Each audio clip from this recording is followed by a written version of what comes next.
नमस्कार दोस्तों, स्वागत है आपका अपने YouTube चैनल साहित्य गुरु पे। आज का जो हमारा विषय है वो उपसर्ग है। तो चलिए शुरू करें। उपसर्ग, जिसे इंग्लिश में प्रीफिक्स भी कहा जाता है, शब्द निर्माण के अंतर्गत हम पढ़ेंगे उपसर्ग, प्रत्यय और समास। आज का हमारा जो विषय है वो उपसर्ग है। प्रत्यय और समास के लिए हम अपने अगले वीडियो में उसको कवर करेंगे। तो चलिए शुरू करते हैं आज के हमारे टॉपिक से। सबसे पहले हम जान लेते हैं उपसर्ग की परिभाषा। उपसर्ग वह शब्दांश अथवा अव्यय है जो किसी शब्द अथवा अव्यय के पूर्व में लगकर विशेष अर्थ प्रकट करता हो और उस शब्द का अर्थ बदल देता है, उपसर्ग कहलाता है। उपसर्ग हमेशा शब्द के प्रारंभ में लगता है, ये बात याद रखिएगा। जैसे कि सु प्लस कर्म अर्थात सुकर्म। यहाँ पे जो कर्म है वो हमारा शब्द है और सु है वो हमारा शब्दांश है, जिसका अर्थ हो गया सुकर्म, मतलब अच्छे कार्य। अब एक बात यहाँ पे ध्यान रखने वाली है कि जो शब्द होते हैं वो वाक्य में स्वतंत्र रूप से कहीं भी प्रयोग किए जा सकते हैं, परंतु जो शब्दांश होता है वह स्वतंत्र रूप से कहीं भी प्रयोग नहीं किया जा सकता है। तो हम कह सकते हैं कि उपसर्ग एक शब्दांश होता है। उपसर्ग का अपना कोई स्वतंत्र अस्तित्व नहीं होता है और उपसर्ग शब्दों के प्रारंभ में लग करके उसका अर्थ बदल देते हैं। आइए देखते हैं उपसर्ग के प्रकार। उपसर्ग के मुख्य रूप से 3 प्रकार होते हैं। पहला तत्सम उपसर्ग है। जो उपसर्ग हिंदी में संस्कृत से आए हैं और तत्सम रूप में ही प्रयुक्त होते हैं, तत्सम उपसर्ग कहलाते हैं। जैसे कि अति प्लस रिक्त अर्थात अतिरिक्त। अति का तात्पर्य होता है खाली, रिक्त का तात्पर्य होता है खाली, जिसमें कि अति उपसर्ग लगा देने से अतिरिक्त बन जाता है। दूसरा है तद्भव उपसर्ग। हिंदी के अपने विकसित किए उपसर्ग तद्भव उपसर्ग कहलाते हैं। इन्हें भी संस्कृत के तत्सम उपसर्गों से ही विकसित किया गया है। जैसे कु प्लस मार्ग अर्थात कुमार्ग, जिसका तात्पर्य होता है कि गलत रास्ता या बुरा मार्ग। तीसरा होता है आगत उपसर्ग। जैसे कि नाम से प्रतीत होता है, आगत मतलब कहीं से आया हुआ।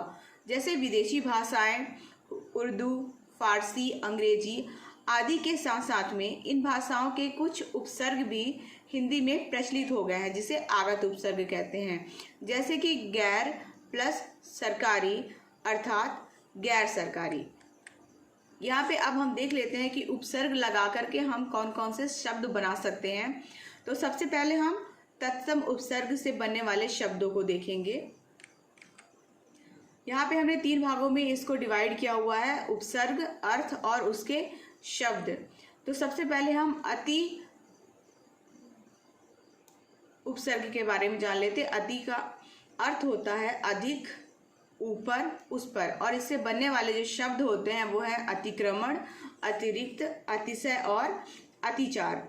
जो अगला हमारा शब्द है अनु, जिसका अर्थ होता है क्रम, पश्चात और समानता, और बनने वाले शब्द हैं अनुवाद, अनुचर, अनुगामी और अनुक्रम।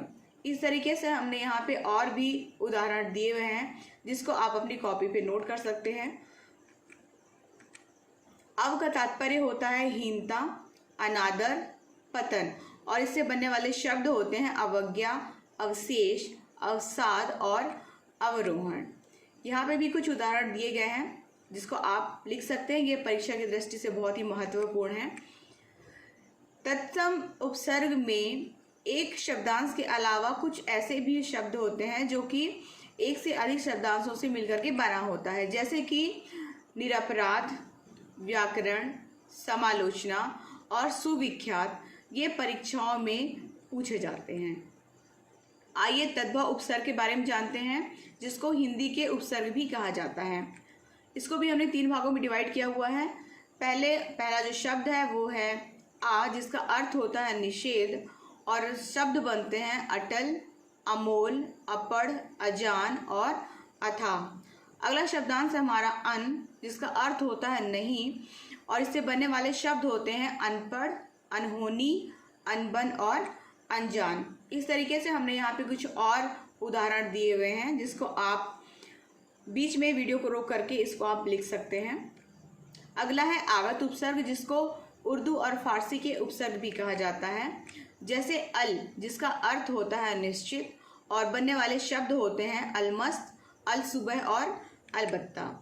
गैर, जिसका अर्थ होता है निषेध और इससे बनने वाले शब्द होते हैं गैर हाजिर, गैर जिम्मेदार और गैर ज़रूरी। उससे बनने वाले और अलग अलग शब्द हैं जैसे कि दर, बिला, एन, बद, हम, हर, ना और ला। ये शब्दांश हैं जिससे बनने वाले शब्दों को हमने साइड में लिखा हुआ है, जिसको कि आप लिख सकते हैं।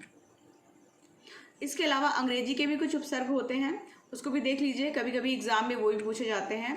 जैसे कि सब, जिसका अर्थ होता है उप या अधीन, जिसका शब्द बनता है सब कमेटी या सब इंस्पेक्टर। हेड से बनता है हेड क्लर्क, हेड मास्टर और उसका अर्थ होता है प्रमुख। इस तरह से यहाँ पे deputy, vice, of, chief, general और असिस्टेंट शब्दांश लिखे गए हैं, जिसके बनने वाले शब्द हमने यहाँ पे लिखा हुआ है।